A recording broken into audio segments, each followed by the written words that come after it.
Thibaut, bonjour, vous venez de sortir du marathon, vos premières impressions comme ça à chaud?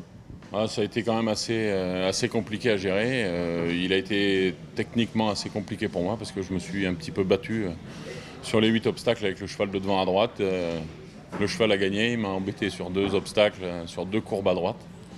Donc ouais, on perd une dizaine de points largement. On aurait dû être dans les points de Sébastien parce que dans les obstacles on se tient, sauf dans les deux où j'ai réellement un problème. C'est dommage, je ne sais pas ce que c'est. Est-ce que c'est l'excitation de l'hippodrome, des gens ou quoi ou qu'est-ce? Il n'a pas l'habitude, c'est vrai, parce qu'il n'est pas, c'est pas un cheval que je prends en indoor. Mais après, je suis quand même content de ce qu'ils ont fait, qu'on en soit arrivé là aussi, parce qu'il fallait quand même le faire. Je suis déçu pour l'équipe.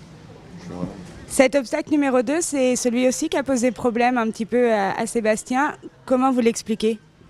Voilà, c'est le seul qui est relativement serré. Il est serré en lui-même, mais il n'y a pas d'espace.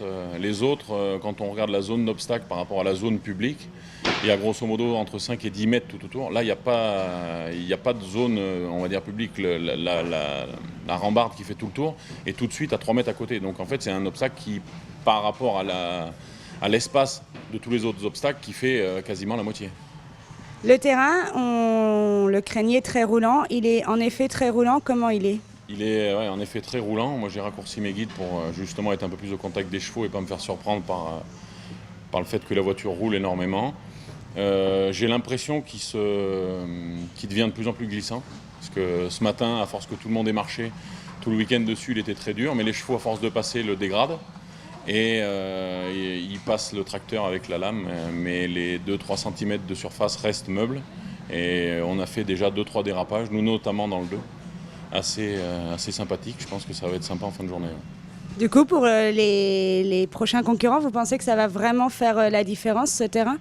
Je pense que si ils n'ont pas fait attention par rapport aux concurrents qui sont passés avant, mais on a vu Freund, moi qui me suivais, Chardon, etc., tous les tout bons, on va dire, nous ont un peu suivis, donc ils ont un peu vu quand même les réactions de la voiture dans le sable. Donc je pense qu'ils vont en tenir rigueur. Enfin, en tout cas, je leur souhaite. Parce que s'ils ne tiennent pas rigueur et qu'ils ont des chevaux vraiment chauds en timon, à mon avis, on pourrait avoir quelques surprises. D'après vous, le meilleur chronomètre, ce sera dans les 80, Sébastien nous disait. Vous pensez vraiment que ce sera à peu près ça? Il va être à 90, ouais, je pense que ça va se tourner entre 80... En dessous de 80, je pense pas. Mais faut se méfier avec Boyd Excel. Après, j'ai du mal à voir qui peut être devant, mais Chester ne le battra pas. Mais Boyd et après Brocheleux, l'Allemand, peuvent vraiment faire quelque chose. Mais je pense qu'ils vont autour de 80, ouais, déjà. Autour de 80. Du coup, pour l'équipe, vous pensez que pour l'équipe de France, ça va être dur? C'est plus compliqué. Si j'avais ramené 10 points de moins, c'est sûr qu'on aurait été quand même pas mal. Parce qu'à mon avis, autour de 90, on va être dans les 10, dans les 10 premiers.